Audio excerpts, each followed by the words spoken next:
मनोज जी, वो एकदम साफ कह रहे हैं कि भाई हमें आत्ममंथन करने की जरूरत है। उन्होंने तो छात्रों का गूंज नाम लेकर कहा। और राहुल गांधी आज हैं उत्तर प्रदेश के दौरे पर जाएंगे, प्रयागराज में छात्रों की गूंज करेंगे।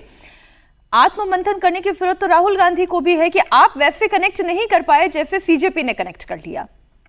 नहीं, उन्होंने काफ़ी अच्छी बातें की, लेकिन दो चीज़ें यहाँ पे कंट्रोवर्सी ऐसी जरूर की, मैसेजिंग को देखा जाए और आपका सी वोटर का सर्वे का देखा जाए। किसी के भी सर्वे पे वो नहीं लगाना चाहिए, लेकिन मैं अपनी क्या कहेगा इज्जत बचाने के लिए कहूँगा सीधे सीधे हम लोग इस बात को मैं सामने रख रहा हूँ।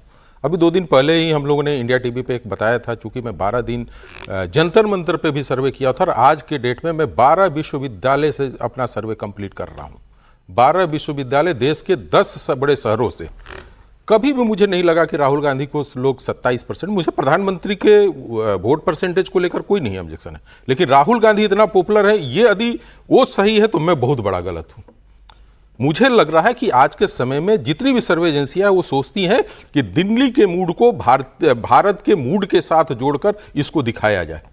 यदि यही मूड था तो आज झारखंड की बात हम लोग कर रहे हैं और जहां पे इतने बड़े सारे हो रहे हैं, किसी ने नहीं कहा कि राहुल गांधी जी आप यहां आए। पॉलिटिकल पार्टी ने कहा कि राहुल गांधी आइए, सीजेपी को लोगों ने बुलाया, लेकिन जिस तरीके से अभिजीत के बारे में दिखाया गया कि ये 12% थे ना, 12% के करीब उनको दिखाया जा रहा है क्योंकि पॉपुलरिटी है। ये दिल्ली के जो लोग बैठे थे उसमें भी मुझे पॉपुलरिटी नहीं दिखे थी। 2.5-3% लोगों का कहना था कि वो ठीक है, एक छात्र के रूप में हमारा आंदोलन कर रहे हैं, ये कर रहे हैं। तो मुझे तो लगता है कि और यही कारण है कि देखिए उन्होंने अब हम लोग को अपने साबित करना पड़ा कि हम कितने सही हैं। इसी इंडिया टीवी के प्रोग्राम पे एक सुरेश कुमार अग्रवाल है, उन्होंने लिखा है कि भाई आप लोगों के सर्वे होते हैं इतने गंदे होते हैं कि आप लोग 2024 में बिहार और बंगाल में गलत हुए थे, उसमें मेट्राइज का भी नाम जोड़ा गया। तो दूसरे के गलतियों में भी हम पिसते जा रहे हैं। तो पहली तो बात यह है। रही बात कि इन्होंने शशि थरूर जी ने जिस तरीके से राहुल गांधी को, चूंकि हमारे आधा जवाब उसी में था जो मैंने उनके बारे में किया। अब उन्होंने जिस तरीके से किया कि राहुल, मुझे लगता है कि राहुल गांधी हो, अखिलेश यादव हो, तेजस्वी हो, ये लोग क्यों नहीं अपने मुद्दे पे टिके रहते हैं। हर महीने, हर साल, हर 6 महीने पे अपने स्टैंड को चेंज करते हैं, जिससे होता क्या है कि वो पूरी तरह से राजनीति में अपने आप को टिका नहीं पाते हैं। चूंकि जिस तरीके से लोग उसके अंदर जुड़ाव जुड़ता है, तब तक कोई और मुद्दा आता है और उसमें वो भटक जाते हैं और वहां पे उनको ठहराव लेना चाहिए। जैसे बिहार के इलेक्शन के चुनाव था, अदिति तेजस्वी ने इतना वहां पे बेरोजगारी को मुद्दा बनाया था जो हम लोगों के डेटा में भी दिख रहा था। आप एसआईआर के ऊपर क्यों चले गए? आपको लगा कि एसआईआर क्यों गया? मुझे तो लगता है कि राहुल गांधी ने पहले तेजस्वी को भी निपटाया, ममता को भी निपटाया।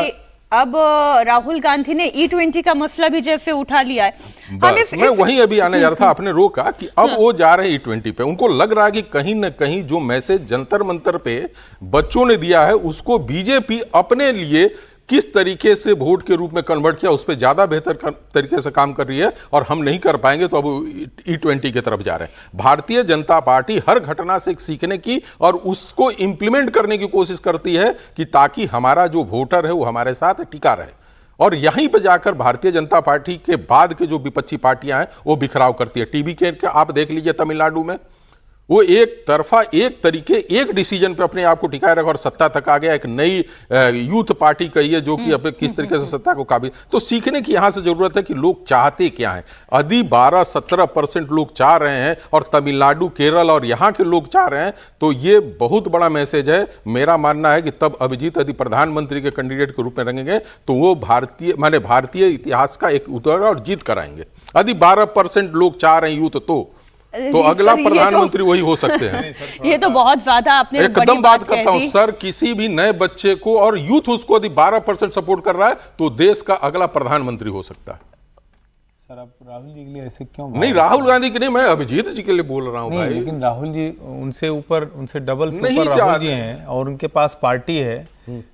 आप मतलब किसी चीज का कोई आधार होना चाहिए ना। ठीक है, कुछ लोगों ने सर्वे में बोल दिया होगा, लेकिन आधार होना चाहिए, पार्टी होनी चाहिए, कैडर होना चाहिए। ऐसे थोड़ी ना कुछ हो जाता है। अच्छा, लेकिन एक बात बताइए, टीबी को कितना माने उस तमिलनाडु में कितने जगह तो उसके पार्टी विजय क्या थे? विजय वहां के बहुत बड़े सुपरस्टार थे, वो अभिनेता थे, उनके पीछे लाखों की फैन फॉलोइंग थी। इनको 25 दिन के आंदोलन के बाद टाइफाइड हो जाता है, पूरी टीम को बुखार हो जाता है। लेकिन आप थोड़ा उसका अंतर समझिए सर, थोड़ा अतिरेक में आप ज्यादा बह गए सर। अच्छा एक बात बताइए, इनके फैन फॉलोअर कितने बढ़े अभिजीत के? सर आप वैसे आंकड़ा देखें तो फैन हम फॉलोअर तो कम हुए ना, हम गलत मिलियंस डिस्कशन में जा रहे हैं। हाँ, मैं ये कह रही हूँ कि एक तो मेरा कहना ये है कि जहां पर हमने बात शुरू की थी और जेंसी के अप्रोच की हमने बात की थी, वो अप्रोच जितनी जल्दी आपके साथ जुड़ता है उतनी जल्दी आपके साथ हट भी जाता है। और उस जेंसी के अप्रोच में कहीं भी ये नहीं है कि भाई वो अभिजीत दीप के को इतना ऊपर तक लेके जाना चाहता है कि वो पॉलिटिकल पार्टी बना ले। जिस दिन वो पॉलिटिकल पार्टी बना लेंगे, हो सकता है उनका भी हाल आम आदमी पार्टी के जैसा हो जाए कि दिल्ली से सत्ता को आपने उस दिन दोबारा सर्वे करके तब का तब देखा जाएगा।